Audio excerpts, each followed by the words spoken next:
आएगी तब आप यही रहिए, यही रहिए।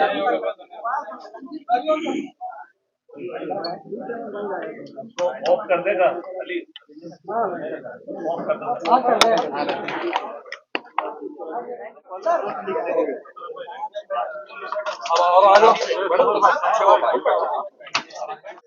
ताकि पूरी टीम का फोटो आए।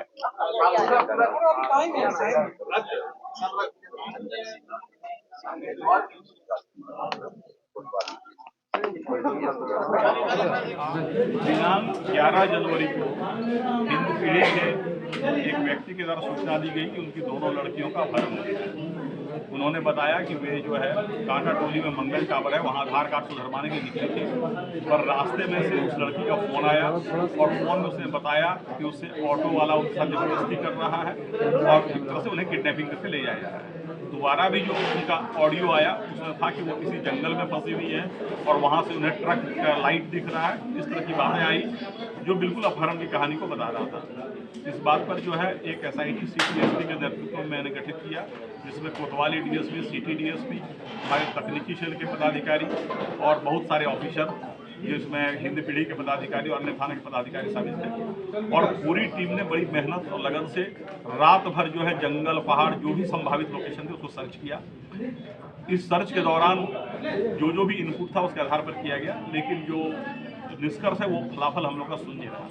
फिर जब हम लोग जो है अनुसंधान करना शुरू किए और हमारी टीम ने काफ़ी दक्षता से CTSP के नेतृत्व में इस कांड का अनुसंधान किया, और जब अनुसंधान में बातें परत दर परत खुली तो लगा कि अपहरण की बात सही नहीं है संभवतः। उसके बाद जब हम लोगों ने इन्वेस्टिगेशन में पता चला कि ये लड़कियां जो है जब घर से निकली हैं तो किसी ऑटो का यूज नहीं किया है।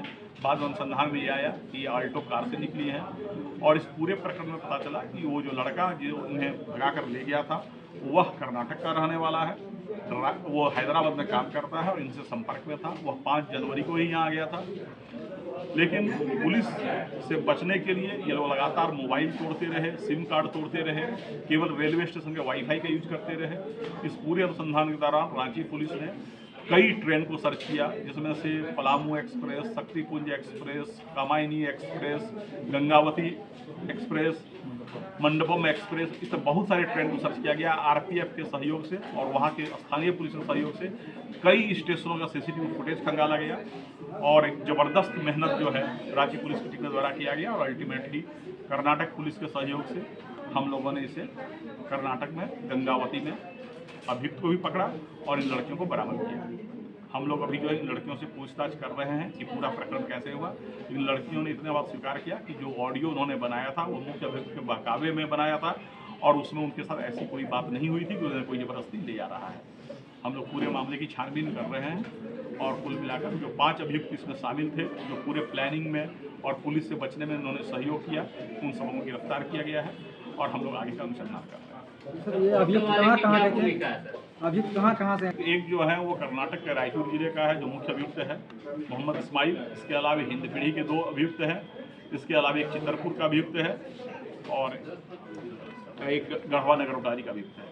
सर, जैसे लास्ट लोकेशन वो मांझी था और मांझी के बाद ये लोग उसी ऑटो कार से ये जो अब अनुसंधान से क्लियर हुआ है, ऑटो से कहीं नहीं गए थे, ये ऑल्टो कार से निकले थे और पूरे अनुसंधान से यह क्लियर हुआ कि यहाँ से चितरपुर से फिर कोडरमा से गया से दूधी से बनारस से नागपुर से गंगावती कर्नाटक जा।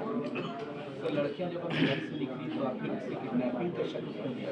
नहीं, अभी जो है लड़कियां मन से निकली है या वो किसी दुष्प्रभाव में बोल रही हैं, जब तक लड़कियों को हम लोग काउंसलिंग करके उन्हें परफेक्ट नॉर्मल कंडीशन में नहीं ले आए तब तक कुछ भी कहना प्रीमेच्योर होगा।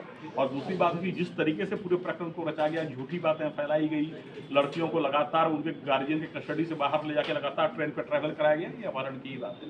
सर, जो ऑटो चालक है जिसके बारे में वायरल हो रहा था, या उनका कहना है कि मेरा मान सम्मान को ठेस पहुंचा, मेरे से कोई ये भी नहीं लिया गया और उनका वायरल किया गया और हमको बदनाम किया गया, इससे वो ऑटो वालों पर भी जो है विश्वास कम हुआ लोगों का। इस तरह उस बात की हम लोग छानबीन करेंगे, उस प्रकरण पर क्या क्या कार्रवाई। अभी हम लोग का मुख्य ध्यान अनुसंधान पर केंद्रित था, बाकी जो बातें फैली और अफवाह फैली उसके बारे में हम लोग अलग से छानबीन। सर, वापस लाने में किनका सहयोग रहा? वापस लाने में हमारी एसआईटी की टीम वहाँ गई थी और मामले की गंभीरता को देखते हुए हमने पूरी एसआईटी को एरोप्लेन से कर्नाटक भेजा और पूरे अभियुक्त और जो लड़कियां बरामद उन सबको हम एरोप्लेन से लाए ताकि मामले में कोई विलम्ब न हो, क्योंकि बहुत तरह की भ्रांतियां फैल रही थी और शहर में एक तरह का अलग तरह का वातावरण पैदा हो रहा है। सर, जिस तरह से ये लोग सोची समझी ये प्लानिंग के तहत ये कार्य की है, पुलिस को गुमराह किया गया, गार्जियन को गुमराह किया, क्या उसके लिए भी कानूनी प्रावधान है और वैसा लगेगा तो हम लोग कानूनी प्रावधान की तरफ से कार्रवाई करेंगे। सर, राज्य के मुख्यमंत्री हेमंत सोरेन इसमें संज्ञान लिए। माननीय मुख्यमंत्री का शुरू से निर्देश था कि इस कांड को उच्च प्राथमिकता दी जाए और किसी भी तरीके से सबसे पहले लड़कियों को बरामद किया जाए और माननीय मुख्यमंत्री के निर्देश के आलोक में ही मैंने एसआईटी का गठन किया था और एसआईटी ने काफ़ी अच्छा काम किया।